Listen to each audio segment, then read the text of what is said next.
Hi friends, మనం ఇవాళ psychology గురించి చెప్పుకుందాం.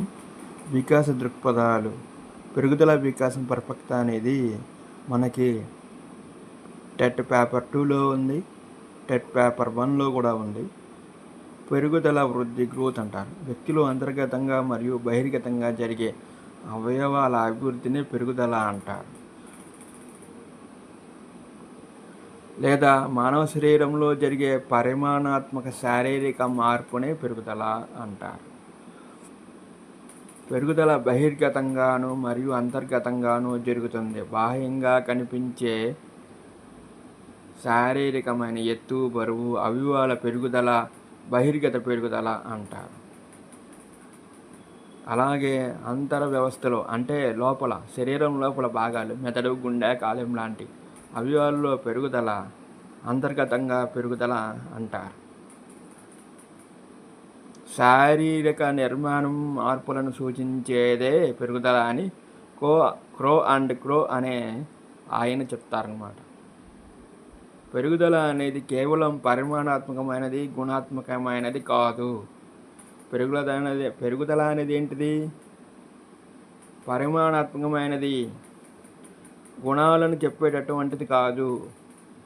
కాబట్టి ఇక్కడ గుణాత్మకమైనది కాదు అంటారు. దీని హింట్ చూసినట్లయితే శారీరక లక్షణాలు, అవయవాల అభివృద్ధి మాత్రమే పెరుగుదల. శారీరక లక్షణాలు, అవయవాల అభివృద్ధి మాత్రమే పెరుగుదల సూచిస్తుంది. ఉదాహరణకి ఎత్తు పెరగటం, బరువు పెరగటం అలాంటివి. వికాస అభివృద్ధిని ఇంగ్లీష్లో డెవలప్మెంట్ అంటారు. వికాసము లేదా అభివృద్ధిని డెవలప్మెంట్ అంటారు. వ్యక్తి యొక్క శారీరక మార్పు లేక మానసిక, సాంఘిక, నైతిక, ఉద్వేగ లక్షణాల్లో కనిపించే ఎమోషన్స్ ఉన్నాయి కదా, సాంఘికంగా ఎలా స్పందించాడనేది, నైతికంగా ఎలా స్పందించేదనేది, ఎలాగా మానసికంగా, ఉద్వేగంగా ఎలా ఉన్నాడనే లక్షణాల్లో కనిపించే అనుభవపూర్వక మార్పులు గుణాత్మక అభివృద్ధిని వికాసం అంటారు. పరిపక్వత మరియు అనుభవపూర్వకంగా వ్యక్తిలో సంభవించే గుణాత్మక మార్పునే వికాసం అంటారు.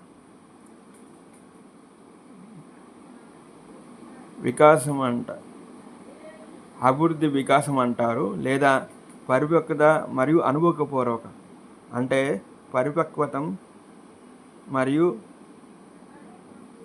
అనుభవపూర్వక ఎక్స్పీరియన్సెస్, మెచ్యూరిటీ అండ్ ఎక్స్పీరియన్సెస్ వ్యక్తిలో గనక సంభవించేటటువంటి గుణాత్మక మార్పులనే వికాసం అనవచ్చు. గుణాత్మక మార్పు అనగా వ్యక్తి యొక్క మానసిక, సాంఘిక, నైతిక, ఉద్వేగ లక్షణాలు సంభావ్యత ఇచ్చుకోవడం. దాని వివరణ చూసినట్టయితే వయసు, అనుభవం పెరిగే కొలది వ్యక్తి యొక్క ప్రజ్ఞలో అంటే టాలెంట్, సృజనాత్మకత, క్రియేటివిటీ, థింకింగ్, ఆలోచన, సాంఘీకరణ, సోషలైజేషన్, నీతి నియమాలు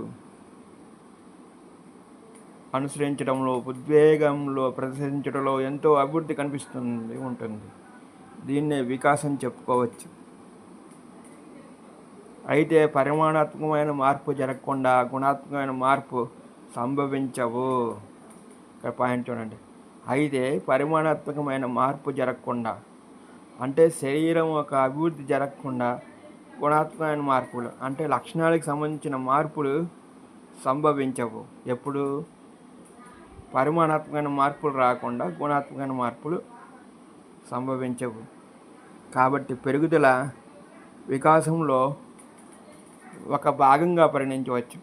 వికాసంలోనే పెరుగుదల ఒక భాగంగా అనవచ్చు అన్నమాట. దీన్ని బట్టి మానవ వికాసం ఎప్పుడూ అతని యొక్క పరిపక్వత మరియు అభ్యాసనము, అనుభవాలతో ముడిపడి ఉంటుంది.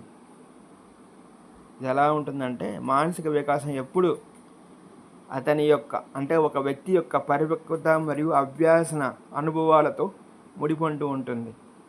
అభ్యాసనం అంటే ప్రాక్టీస్, పరిపక్వత అంటే మెచ్యూరిటీ, ఎదుగుదల. వీటితో ముడిపడి ఉంటుంది వికాసం అనేది. కాబట్టి అందుకనే వికాసానికి ఒక ఫార్ములా అయింది. ఎప్పుడు ఇస్తుంటారు టెట్లో దీన్ని, దాదాపుగా ఎక్కువసార్లు రిపీట్ అయ్యే ఫార్ములా ఇది. ఎఫ్ ఆఫ్ పరిపక్వత ఇంటూ అభ్యాసనం. దీన్ని ఇంగ్లీష్లో D is equal to F of M into ఎల్గా సూచించబడుతుంది. వికాసం అంటే శరీరంలో ఆకారాలను, శరీర అవయవాల యొక్క ప్రాకార్యాలు అంటే ఫంక్షన్స్, చేసే పనులు సమైక్యం చేసి విశదపరిచేదే అంటే వివరించేదే సంక్లిష్ట ప్రక్రియనే వికాసం అంటారని అండర్సన్ చెప్పాడు. శరీర అవయవాల యొక్క ప్రాకార్యాలు సమాఖ్యం చేసి విశదపరిచే సంక్లిష్ట ప్రక్రియనే వికాసం అంది. ఎవరంటే అండర్సన్.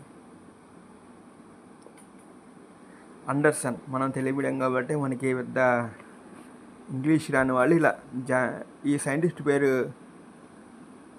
సరదాగా గుర్తుపెట్టుకోవచ్చు. అండర్సన్, కింద ఉన్న కొడుకు అని. అండర్ అంటే కింద, సన్ అంటే కొడుకు, కింద ఉన్న కొడుకు, ఇలా ఫన్నీగా గుర్తుపెట్టుకోవచ్చు అనమాట. ఆకార్యాలు ప్రకార్యాలు సమైక్యపరిచే విశపరిచే సంక్లిష్ట ప్రక్రియనే వికాసం అన్నది ఎవరంటే అండర్సన్.